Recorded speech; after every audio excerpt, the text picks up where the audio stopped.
COVID-19 is a virus from the corona strain, and it gets its name because of the little spikes that look like a crown. A virus is just a shell around some genetic matter and isn't even really alive. The only way it can survive is to find living hosts. Unfortunately, in most cases, those hosts end up being us. We as people give it life and help it move around and spread. We transfer it when we touch different things and then our faces, but mainly we give it a real push when we cough and sneeze. The virus enters our body and rides down into our lungs. There, it attaches itself to one of the billion cells lining the lungs and rapidly starts to make copies of itself.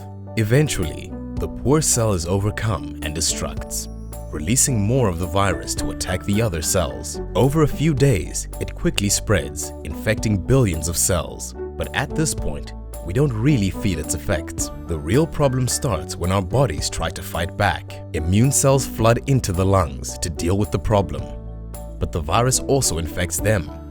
These already amped up warrior cells go on a rampage, destroying everything they see, including our healthy cells. Now the immune system sees red and sends even more soldiers into battle, wasting its resources and causing more damage. Now you really start to feel the effects of the virus. In many cases, our immune system eventually regains control, fights back, and clears our body of the virus. But sometimes, the damage can't be undone and creates new problems. The cells in the lungs are now exposed to other breathing illnesses, like pneumonia. When this happens, our immune system fights back so hard that it ends up completely destroying many of our healthy cells, making recovery extremely difficult and can ultimately lead to death.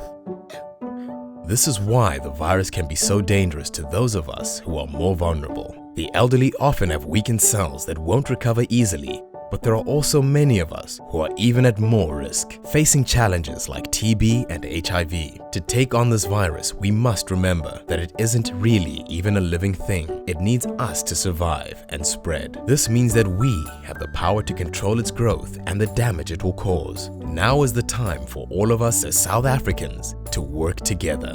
Because together we can control it, understand it, and eventually beat it.